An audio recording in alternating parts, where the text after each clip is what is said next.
Hello, and welcome to Remembering Together, the LMJ's podcast. I'm your host, Matt Harold. Each month, we explore the many ways Alzheimer's and other forms of dementia touch our lives, from personal stories of families affected by this disease to the ongoing efforts to find a cure. Join us as we raise awareness, share support, and learn together about the impact of Alzheimer's on nearly 7 million people worldwide. Let's remember together and work toward a future where no one faces this disease alone. Welcome to Remembering Together, an LMJ's Lost Souls podcast. We have made it all the way up to episode number 8. As I go through this journey in the new podcast world that I've been in, I try and talk less, but as everyone knows from the previous episodes, I love to talk, but I will do my best to talk a little bit less here as we have an amazing guest. As a reminder, my name is Matt Harold. I'm the Vice President of LMJ's Lost Souls. And today I have with me somebody who unfortunately has been impacted by Alzheimer's within her family and is going to share her story and experience today. Without further ado, Angelique Kalnes is here with us. So Angelique, thank you for being with us here today. Pleasure. Thank you for having me. As we go through this, you're going to learn a lot about her. You're going to learn a lot about her business as well and what she's doing within the Alzheimer's community. And of course, her personal experience within her family. So before we dig in too deep, tell us about yourself. Let our viewers, let our listeners, all that know about you personally. You can go as far back as you want or as recent as you want. Let's paint the picture of who you are. All right. So my name is Angelique Kalnes. I am a cybersecurity project manager by day, roller skater by night, handstanding yoga person, and I also have a small business, Lucid Laces, and we partner with organizations to raise awareness on many different kind of topics around mental health awareness, and now, hopefully in the future, Alzheimer's awareness and things like that. Awesome. So where'd you grow up? Where are you from? All that fun stuff? I grew up in the south side of Chicago. I am a Sox fan. Tough right now, but I'm a fellow Sox fan, so tough. It's okay. We're used to it by now. We're hiding right now, but it's okay. Good. Grew up on the south side, okay? Yep. And where are we at now? North side. Gotcha. Cubs parking is not good. Terrible. It's terrible. There's no doubt about that. Well, I'm sorry, but I know the north side is beautiful. I'm not going to hate on that, but appreciate you being here with us. So obviously, you've got 3 hats you mentioned here. So I like this: by day, by night, and then we've got a little bit of a side business, side hustle. So kind of put it all together. So cybersecurity to roller skating, is that the correct term? Not rollerblading, right? Skating. Okay, yeah. Perfect there. And then a small business owner. So how do you find time to do it all? I guess would be the first question I have for you. I guess I just kind of break things up into smaller chunks, kind of leave it better than when you found it, kind of. I'm not looking for 100% perfection, but cybersecurity has just always been an interest. I grew up on the south side of Chicago. Things don't make sense. Why don't they make sense? So I've always been kind of curious. And then eventually I worked my way up and got an internship working at a small business, local networking firm, and eventually graduated from DeVry University in technical management. So kind of already teeing me up for this cybersecurity world. I've always been a roller skater, and so I grew up skating on the south side of Chicago, and so somehow all of these things kind of converged. I've always been a people-oriented person, being able to teach people about cybersecurity, how to stay safe on the internet, how to eventually fix your skates, paint your skates, mount your plates. So there's this community-based feel because I grew up on the south side of Chicago, and I think that's just very south side, is to be able to be a part of a community and kind of contribute to that. 100%. No. So how difficult is it to teach someone who is in their past their childhood age to roller skate? I got you. You can do it. All right. Perfect. If you want to do it, you can do it. Perfect. How many people do you see fall on a skating basis? A little too many or no? Too many. All right, perfect. So I can join that party there. We'll start you on the carpet. All right. I like that. That's good. All right. I can fall gracefully. I'm here. So you mentioned Lucid Laces in your introduction. So tell us a little bit about that. So Lucid Laces is a roller skate lace brand. We are small scale lace makers. So there's only 2 of us, and one of my people is a social media person who kind of helps and is now taking on some more of these making creator tasks, like making laces. I learned how to make laces on paracord during the pandemic. And so shout out to that Reddit there, that subreddit paracord. Wow. Okay, that's a good way. Hey, that's a way to make yourself different during the pandemic. Okay. I learned a lot from these guys, learning how to handle paracord and kind of, the tools that I need. And so the different methods on how to intertwine roller skate laces. So at this point now, we've got 3 different SKUs. We have different product offerings. You can have one single pair, same color of laces. You can have 2 different colors, and then you can have 2 that are one lace. So we've learned how to kind of weave them through each other. Interesting. Right. So is this all done? Is this done at home, or how do you do this? Yeah, this is done in my house. Wow. Yeah. That impressive. It's an interesting process. That's awesome. And so would you say, how long does it take to make laces? One, like a hot pink color pair of laces, probably takes me 4 minutes. Really? Yeah. It's impressive. Yeah. Okay.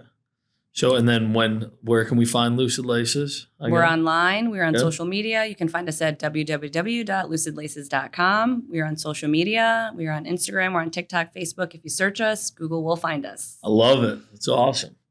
All right. Obviously, you're here for a reason to talk about something personal. So we're going to do our best to try and keep our emotions as normal as possible. No promises given whatsoever. So obviously, you have a personal impact or a personal situation when it comes to Alzheimer's. So tell us about that and kind of what brings you here today. Sure. So my loved one is named Maria. She is 70 and she has Alzheimer's. I believe she had early onset.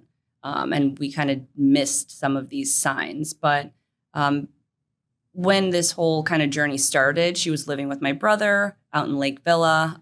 They have 2 kids and 2 dogs and a whole life. And so when things started to kind of change, not realizing we were getting to this kind of journey, I think there was a time when this whole experience kind of hit my brother's capability, probably my even knowledge of what really is going on and what's ahead of us.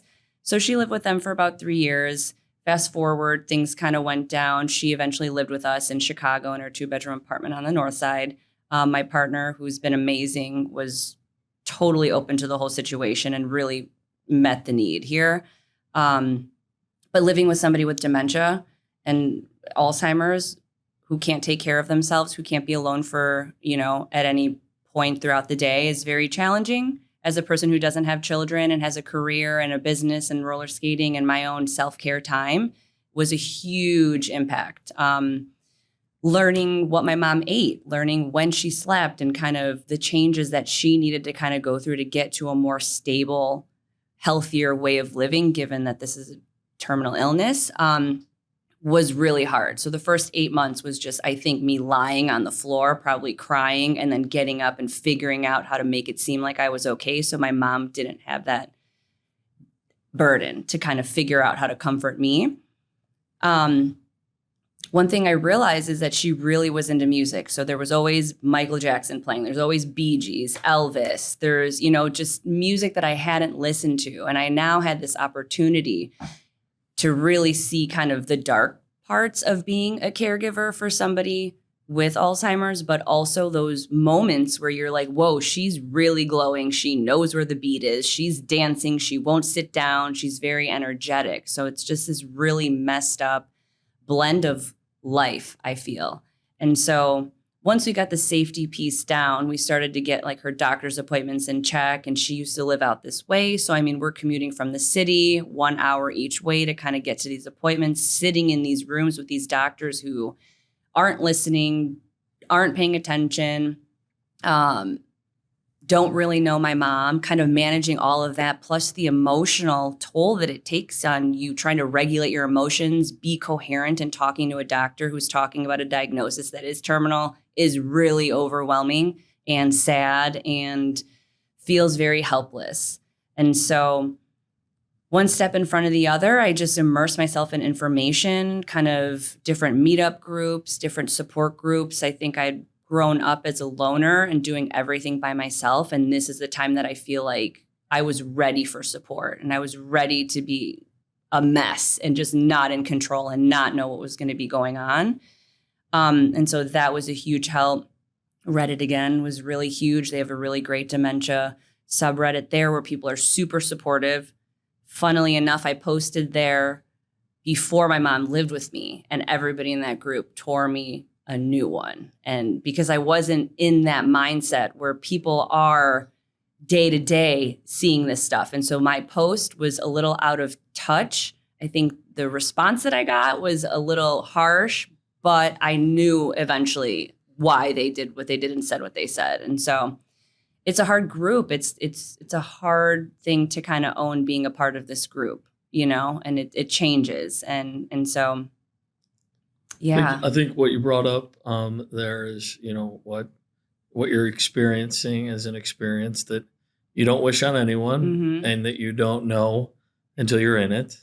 And, when it comes to this, I just taken down a couple notes. I mean, you're not a caregiver by profession. So obviously that was quite a bit. What was the biggest takeaway for you from that part of the experience of not being a caregiver, not having experience in what caregiving is, caretaking is, and all that you learned, and that there might be something that you would pass on to somebody who is going through, or is an experience that you're currently going through? I mean, there's good stuff here. This is the probably most challenging, worst, difficult situation. If you would have asked me at the beginning, worst situation, everything is very challenging, difficult, unknown, uncertain, all of these like really dark feelings for me at least. But there's good stuff here, and your loved one is your loved one. And if you can find outside of, your brain is out to lunch essentially, right? There are things you can do to still connect with your person, like music. My mom always loves to laugh. She's always making jokes. She likes to throw balls, which is interesting. You know what I mean? So there's always different things that you can do to engage with them in different ways. There's other ways to connect with your loved one outside of verbal, outside of talking about memories. It kind of the communication changes, the conversation changes, right? Like it was a huge heartbreaking moment when I realized I couldn't call my mom anymore because my life got much harder, right? Because she's not going to listen to me. But knowing that and knowing those quirks are there, I think kind of helps ground you in a space or me in a space where this isn't permanent and this is going to change and this is not going to stay like this forever. And so those little moments that you can kind of grab onto and just be really grateful that you are there with your loved one, being able to do your best to try and care for somebody else is I think a really huge gift. It's a gift. It's a burden at the same point, because it's like there's a lot of, I'm sure, time of why are these the cards that I'm dealt, and and there's different ways to handle that. You could sit there and think like that. From this whole experience that you've had there, obviously you've decided to get more involved, learn a lot about this, but kind of go through when you say you've done some research and things like that, and done a little bit of digging, kind of walk through what somebody who might be dealing with this of a family member that you can pass on. I think where I would suggest starting now, knowing what I know, is at a local level, there are resources available to you wherever you live. Whether that's your county, whether that's your state, whether that's your city, there are resources available. How easy or hard they are to get is a completely different story, but they are there. Things like Reddit, things like social media, quality check, fact check some of the information you're taking in. But if other people are sharing their experiences, I mean, these are resources that you can kind of reach out to and just kind of get a lay of the land, any tips, any support, those kind of things. I feel like the people aspect is the most important. And I don't think I understood that other people would give me that grace. I didn't know that. I thought that I had to be the best. I have to be the most slept. I have to make sure my mom is on a sleep schedule. I have to kind of do all these things, and not realizing the information is there. There's a lot of research going on and things like that. And while that's not as accessible to somebody as like the sole caregiver and things like that, it's hard to get into some of these studies, but that stuff is out there for the future generations to kind of benefit from. So I think maybe figuring out how to ease your individual impact, which to me was, benefits from, the state, which was having my mom go to an adult daycare during the day, which is very interesting and challenging and nerve-wracking to send your mom with dementia to a place that doesn't really have care for people with dementia. Right. So I had to learn really quickly, like I have to get her, a necklace or a bracelet that has her name on it. Because if she's not there when I get back, we're going to have some other problems. So there are resources available, and just being able to have my mom go to an adult daycare from 9 to 3 or 10 to 3 or whatever it was, just so I could breathe, was a huge help too. So I think benefits is a big deal, and I think support is huge here for sure. Obviously, we met recently, and so obviously this journey that you started was well before we were connected to each other in any form, and being part of something like a nonprofit that we are. I mean, I'm quickly learning and quickly realizing how it's not, the old story of it's not what you know, it's who you know, that people use that in the business world. But that's also very true in this space. And to your point, being a little vulnerable and not, being in a silo, you're not alone. There are many people, I have conversations with people now, and, it's almost like a weight lifted off their back when you tell them like, oh, I have a nonprofit. I'm part of a nonprofit that has to do with Alzheimer's research and care and education.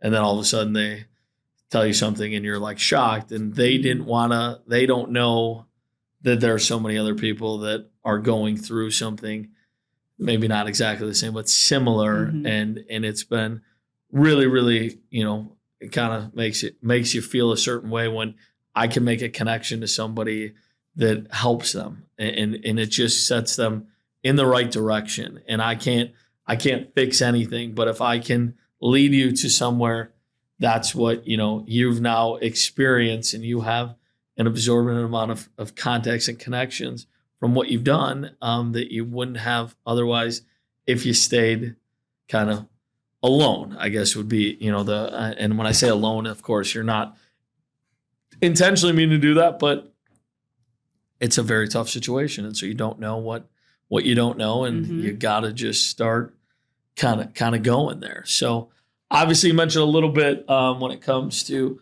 what Lucid Laces, and obviously the philanthropic side of it a little bit there in that, and excited when I hear you say that, you might want to get involved in the Alzheimer's side of things. So obviously philanthropy, that's what we're about. That we give back for a reason there, and that's personal.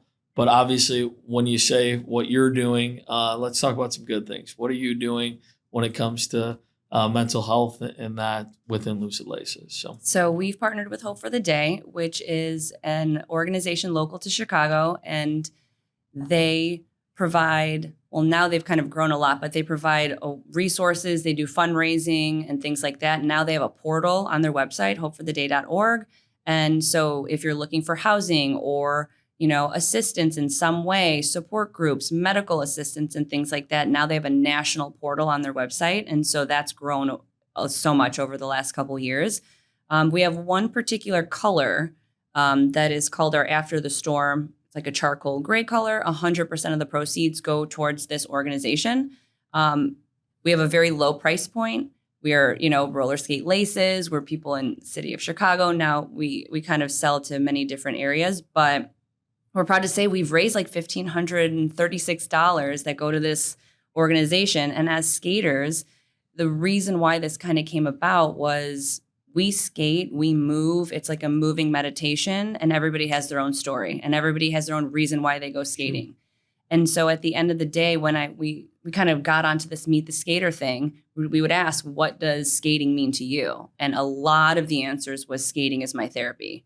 And while I don't think it is a substitute for any sorts of therapy at all, I do think that the theme was really interesting. So we're going strong. We're donating to this organization. We're having these tough conversations. Sometimes we go live and we talk about some of the challenges in the community, whether that's kind of ego-driven, clout-chasing kind of stuff in such a competitive environment, which is not unique to roller skating, or we kind of talk about how to take care of yourself in these moments when there are so many other people around with different personalities and different agendas, right?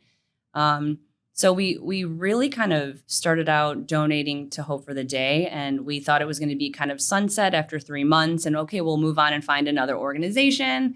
But then people started finding us, and they thought, the differentiator that between you and some of these other manufacturers of roller skate laces is that you are doing this work with mental health education and awareness, and you are having these conversations. So while Lucid Laces isn't really focused on making money, like we're really having such a huge impact on having some of these conversations. And then it kind of took its own route, And so we're doing kind of stuff like that. We've got a fundraiser that we're a part of at various roller rinks and things like that. So Lucid Laces is a brand, but also I think there's just so much more to it, and trying to provide some resources and maybe have some hard conversations and figure out how to support each other in this community.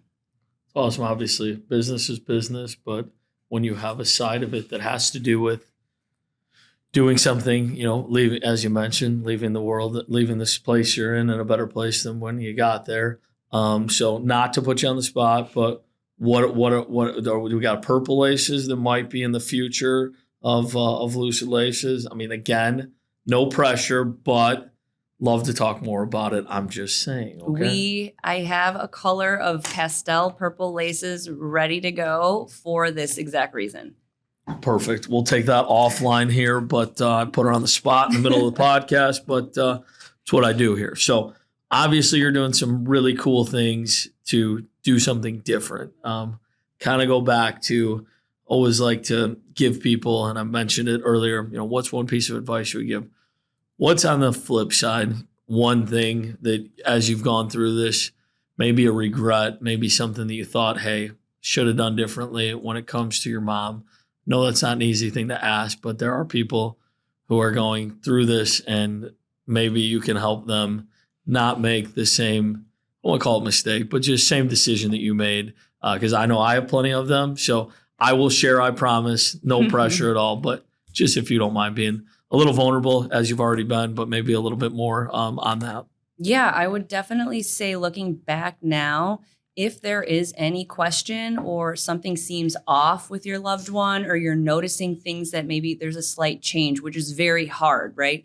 To hear that my mom was taking, her niece or my niece and nephew to go grocery shopping, and they haven't come back for like 5 hours because she forgot where she put the car.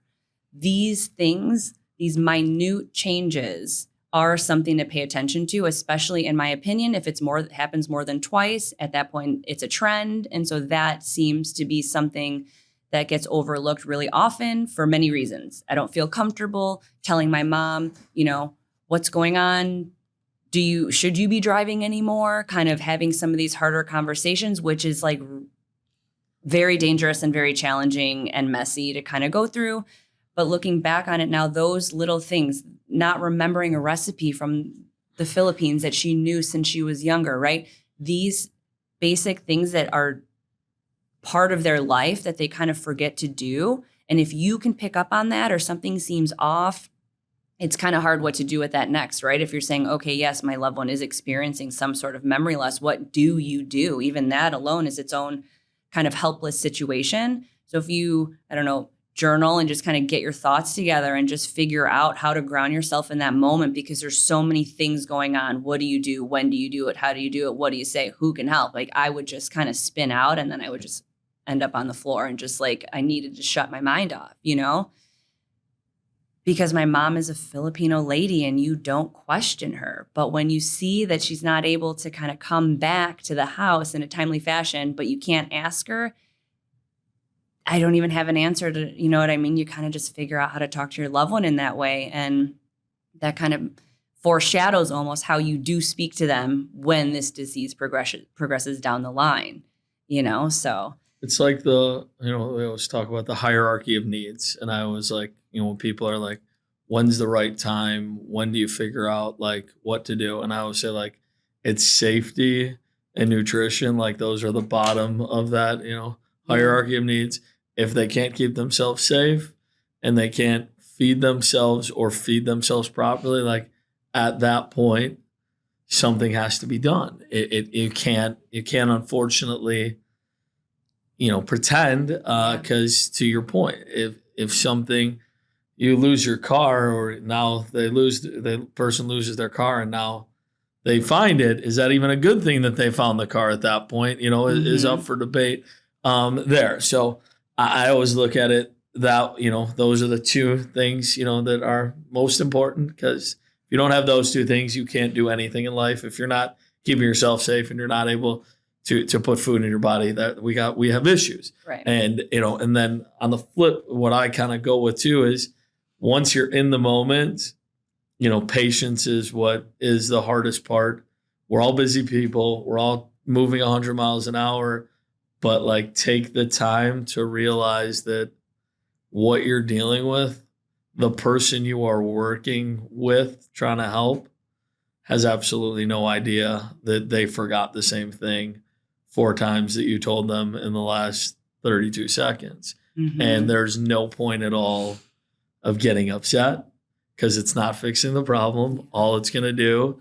And then as time in life goes on, you're going to strongly regret how you got mad about how they couldn't remember something, because in the end of the day, that means nothing. It truly is.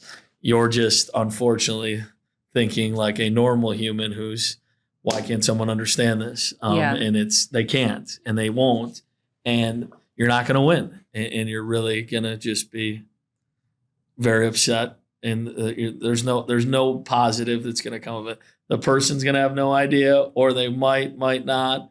They're not changing, but you're just going to, keep beating your head against the wall kind of feeling when it doesn't work. So, I mean, really, really important that, and obviously you're going through this now. So if you wouldn't mind sharing, where is your mom now? What's kind of how that has transpired? Yeah.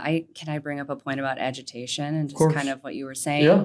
I think eventually the game does change a little bit when the disease progresses into how not to agitate my person.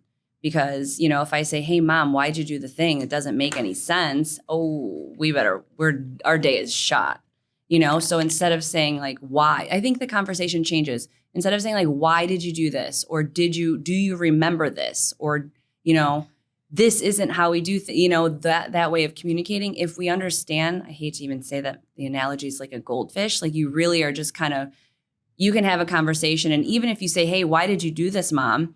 And she freaks out, or she's mad and slamming doors. And I'm just like, okay. And then I kind of give her a few seconds, and then I come back in.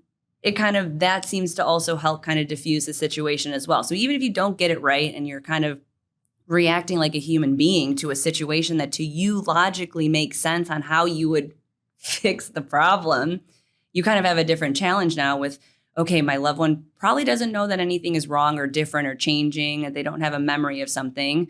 But what's the goal? If the goal is, and you already know you're caregiving this person, can you figure out a way to kind of change your tone or change the way you're speaking about things? Because at the end of the day, if they are safe, nothing else really matters. It doesn't matter why something happened. Is she wearing her shirt backwards? Does it really matter? It's cool. Like, are you cool with that, mom? She's probably fine with it. All right, let's go. And so I think if we start to understand like agitation is just going to further upset them, instead of, trying to meet the need of like asking why, it really is just to kind of protect their mental state and kind of keep them in a more pleasant place. So you brought up the goldfish. I'm just, you hit home, because it's the opposite of people probably will laugh, but anyone who has a toddler, to me, I've got a 3-year-old and a 1.5-year-old. So a toddler is exactly what that is. So if you want to fight constantly, it's a losing battle. It's amazing how if you take 30 seconds and come back in the room, it's terrible that somebody who has Alzheimer's is very similar. The old story of like, you come in the world in diapers and you leave the world in diapers in a lot of situations. But that patience is, and I, unfortunately, bless my mom's soul, I say that experience of dealing with what my mom was going through, and now executing that same patience with a toddler, and my son has my mom's initials for a reason, obviously, but I now understand the patience part of this, and it's like a new human being after 30 seconds, and you're like, wait, did we really just fight over whether or not you were putting pants on or not? But Right. yes, no, it's Similar fight. very similar fight. And, so all the parents out there that are dealing with this, that's what it's like. Yeah, exactly. So appreciate that, because it is so, so true that, obviously that's part of in the patient's mindset that I go through of you're not going to win. And you're not going to win with the goldfish. You're not going to win with the toddler. You're not going to win with somebody who's dealing with Alzheimer's and dementia. It's just the case there. So, and can you reframe it to where it's not about winning and losing, which is like hard. That's hard. I think I strive to do in this dog world. Yes. It's a win or a loss. Right. Yes. No, you're right. Can you find like just a peaceful place or an acceptance to like, it's not about this anymore? Somewhere in the middle is acceptable. Like if we're okay and we're fine and we know where we are and we know what we're going to eat later and we know we're going to sleep at night, right. I think that's the win. We don't look at it that way. And in so many different aspects, it's like, and hey, I'm not going here, I promise, on the podcast, but it's like politics. You can only be on one side or the other. Like there is a place in the middle that is healthy, that it's okay to operate in there and not be miserable all the time when you want to fight about something, because it's a loss. The middle is okay from time to time. It's not the worst thing in the world. Okay is okay. Yeah, right. Yes, it's true. It's a good way to describe that there. So I know we got off topic there, but obviously, where is your mom? I brought up where your mom is now. Just kind of give kind of people perspective as to where this progressed to. Sure. So I think we touched on this a little bit. When you're wondering if it's time, it's usually time. It's usually past time, and past time. Yes, probably way past time. Right. But I think that's a interesting dichotomy there. But so my mom is now in long-term care in Evanston, which I love Evanston and I love driving there. So I kind of wanted to find a place that was just not going to seem like I'm going to the suburbs and then I'm going to come back to my life, And she's at a facility there and on their dementia care floor, and she's been doing well. People stop by her room. She's always singing or dancing. They go there to kind of party with her, or they'll bring her out to be the life of the party and kind of corral everybody into activities or, staying where they should stay, just to focus on her as like kind of this star performer of the place. It's awesome. I visit her like 3 times a week just to make sure she's okay. And, and now she's got a little family of like other Filipino ladies that she can kind of boss around and yell at, which is great because it takes the pressure off myself, but also it's very challenging to be a caregiver and be the person who's like providing entertainment or going to do the activities and things like that. So I'm very grateful. One huge relief, I think, from the whole situation is that anybody who, if your loved ones are on Medicare, try to look into Medicaid, especially if we're going into long-term care, because that is covered now, hopefully for a while, but Medicaid does cover long-term care stays in nursing homes or facilities after 100 days. And so if you're looking for any sorts of benefits from the government, time is everything. And especially with everything kind of going on in the world, these things are going to take even longer to get approved for certain benefits and stuff. And so if you're looking for long-term care for your loved one, really look into Medicaid and really get that kind of application started way, way, way sooner than later. I think the key too is everyone's situation is obviously different. Utilize the resources that are available. Some people have the financial means, some people don't. And it really, do your research, do as much as you can, because if you don't, you're potentially in a position. I remember when my mom got, I believe it was Social Security disability, and my dad just knew, doing a lot of research, and ended up getting like a year and a half of back pay on it because of when she was diagnosed, when she was no longer able, to do certain things, which like obviously you got to do your homework. Yeah. We're in a world where if you don't do your homework, you're going to be left behind. That goes for this, that goes for your professional life. And so you brought up something that I think you were trying to wear so many different hats, but I think there's a hat that, the situation here, not that everyone wants to work, but it needs to get done. And you can say, I'm going to put my life completely on pause, but there are still bills to be paid, life to live. And there's a balance there, because some people might look at it.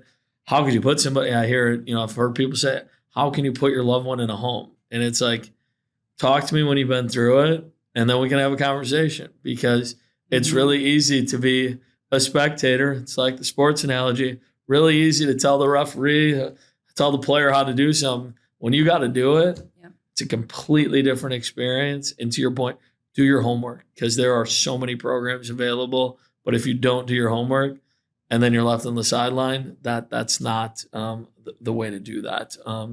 And not good for, what you don't know is what you don't know. So huge there. So no, awesome to hear that your mom's in a good place in terms of location, safety, goes well, because that you're sending your loved one somewhere that you're not going to be able to be there all the time, which you want to feel comfortable. That's huge. So shout out. We know many different facilities.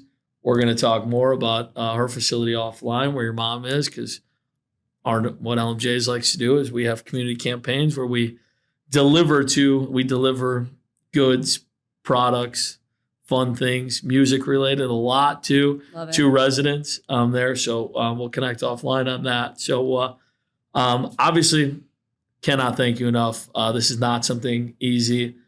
Told Angelique before we started this, you sure you want to do this? Because this is not a fun conversation to go through an experience. So thank you for being honest, transparent, vulnerable, just being you and not really sugarcoating what this is like, because, the taglines, ALZ sucks and all that, it truly does. And so to talk about it, I cannot thank you enough. So again, if you don't mind shouting out, where can people, let's pub some Lucid Laces. There will be purple laces I hear coming. Yep. So tell us one more time so people know where they can find you. Sure. Thank you. We're at lucidlaces.com. We're on Instagram at lucidlaces_.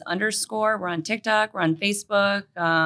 We're out at the roller rinks many times a week and things like that. So thank you so much for your time. And I appreciate this opportunity. Thank you. No, thank you. Seriously, thank you so much. So obviously, as we all know, this is now episode 8 that we're in. So you've heard it 7 times over, and now an 8th time. This is a monthly podcast. I do this with people from all different kind of shapes and sizes of Alzheimer's, business, professional, whatever that is. So if you know someone who has an Alzheimer's connection, is in Alzheimer's support, or a business that's in the memory care space, please reach out. So thank you again to Angelique for being in the studio with us today. Thank you all for joining us today on Remembering Together, the LMJ's Lost Souls podcast. Hope the information, which I know it was beneficial, and also you got some positive information that Angelique shared with us today. So as we close, love your family, love your friends, and remember to cherish the time you spend with the ones you love, because at the end of the day, all we have is memories. Thanks for joining us today.